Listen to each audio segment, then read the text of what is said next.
నమస్తే, welcome to 19 news. నేను మీ శేఖర్. అకాల వర్షాల కారణంగా మృతి చెందిన కుటుంబ సభ్యులకు ప్రభుత్వం అన్ని విధాలా ఆదుకుంటుందని, ప్రభుత్వ పరంగా వారికి నష్టపరిహారం అందించే విధంగా కృషి చేస్తానని ఎమ్మెల్యే డాక్టర్ కూచుకుల రాజేష్ రెడ్డి, కాంగ్రెస్ మాజీ ఎంపీ డాక్టర్ మల్లు రవి అన్నారు. సోమవారం నాగర్ కర్నూల్ ఏరియా ఆసుపత్రిలో మృతి చెందిన కుటుంబ సభ్యులను పరామర్శించి ఓదార్చారు. ఈ సందర్భంగా ఎమ్మెల్యే రాజేష్ రెడ్డి, డాక్టర్ మల్లు రవి మాట్లాడుతూ, తాడూరు మండలం ఇంద్రకల్ గ్రామ శివారులో నిర్మాణంలో ఉన్న డైరీ షెడ్ గోడ కూలి ఒకే కుటుంబానికి చెందిన తండ్రి, కూతురు, ఇద్దరు అడ్డకూలీలు అక్కడికక్కడ మృతి చెందడం, తెలకపల్లి మండలంలో 13 సంవత్సరాల బాలుడు పిడుగుపాటుకు గురై మృతి చెందడం, తిమ్మాజిపేట మండలం మారేపల్లి కాలనీలో గోడ కూలడం జరిగిందని, రాత్రి సమాచారం తెలిసిన వెంటనే గ్రామానికి వెళ్లి వారిని పరామర్శించి ప్రభుత్వ పరంగా ఆదుకుంటామని హామీ ఇవ్వడం జరిగిందని తెలిపారు. ఇలాంటి అకాల విపత్తులు జరగడం చాలా బాధాకరమని, ప్రభుత్వ పరంగా రావాల్సిన ఆర్థిక సహాయాన్ని వీలైనంత త్వరగా మృతుల కుటుంబ సభ్యులకు నష్టపరిహారం చెల్లించే విధంగా జిల్లా కలెక్టర్, ముఖ్యమంత్రి కూడా విషయాన్ని తెలియజేయడం జరుగుతోందని, వారం 10 రోజుల్లోపే నష్టపరిహారం అందే విధంగా కృషి చేస్తానని హామీ ఇచ్చారు. అదేవిధంగా వివిధ గ్రామాలలో అకాల వర్షం కారణంగా దెబ్బతిన్న ఇండ్లకు ప్రభుత్వ పరంగా ఆదుకొని ఆర్థిక సహాయం అందజేసి న్యాయం చేస్తామని, ఎవరు కూడా అధైర్యపడవద్దని అన్నారు. అంతకుముందు ఎమ్మెల్సీ కూచుకుల్ల దామోదర్ రెడ్డి నాగర్ కర్నూల్ ఏరియా ఆసుపత్రిలో మృతుల కుటుంబ సభ్యులను పరామర్శించి వారికి ధైర్యం చెప్పి ఆర్థిక సహాయాన్ని అందజేసి ప్రభుత్వ పరంగా ఆదుకుంటామని తెలియజేశారు. ఈ కార్యక్రమంలో కాంగ్రెస్ నాయకులు, కౌన్సిలర్లు తదితరులు పాల్గొన్నారు. కాలంలో కూడా వాళ్ళకి ఎటువంటి సేవలు చేయాలన్నా, వాళ్ళకి ఎటువంటి ప్రాబ్లమ్స్ ఉన్నా మేము చూసుకుంటామని మీ ద్వారా తెలుపుతూ, తప్పకుండా ఇటువంటి మన ప్రభుత్వం వచ్చిన తర్వాత మన నాగర్ కర్నూలులో ఇటువంటి పెద్ద ఘటన మొదటిసారి అయింది కాబట్టి మేము కూడా దాన్ని తట్టుకోలేకపోతున్నాం.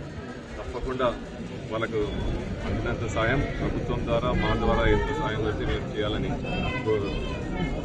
ఆలోచనలో ఉన్నాం.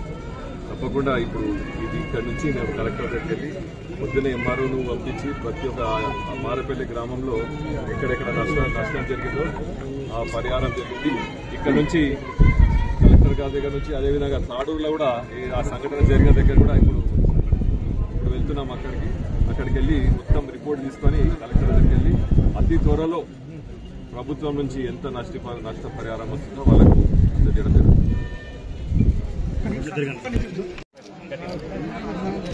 నిన్న నాగర్ కర్నూలు అసెంబ్లీలో ప్రకృతి విపత్సం సృష్టించడం వల్ల 2 వ్యక్తులు పిడుగుపాటు వల్ల చనిపోవడం జరిగింది. 4 వ్యక్తులు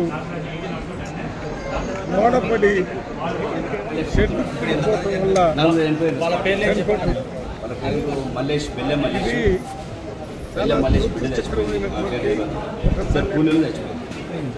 ఇది మన చేతిలో లేదు. 4 గాయపడుతుంటారు. ఒక బాబు కాలు ఎరిగింది, ఒక ఆయనకు మేస్త్రికి 2 కాళ్ళు ఎరిగినాయి, నడులు కూడా ఫ్రాక్చర్ అయింది. ఆయన భార్య వీళ్ళందరూ ఎవరు? వీళ్ళందరూ తాడు చనిపోయిన తాడు, 2 చచ్చిపోయిన మళ్ళీ అడ్డవిన వాళ్ళు ఎవరు ఇంకా ఇన్ఫర్మేషన్ వారితో మాట్లాడి ఇప్పుడే హాస్పిటల్ వచ్చినటువంటి బాడీస్ కూడా చూడటం జరిగింది.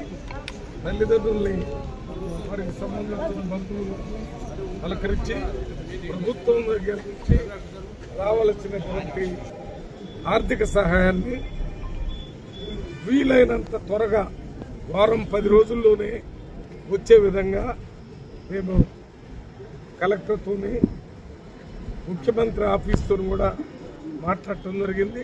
త్వరలోనే ఆర్థిక సహాయం అందిస్తాము. ఇప్పుడు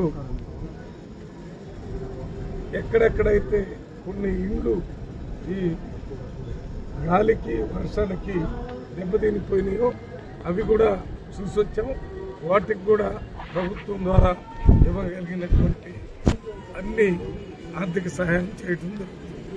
ఎవరు కూడా ఆ కుటుంబాలకు సంబంధించిన వాళ్ళందరూ మరి భగవంతుడు చేసినటువంటి ఈ విపత్సానికి మనం చేయగలిగినంత రేవంత్ రెడ్డి గారి దృష్టికి తీసుకుని వెళ్ళి ఆర్థిక సహాయాన్ని త్వరగా అందేటట్టు చేయటం జరుగుతుంది. జరిగింది.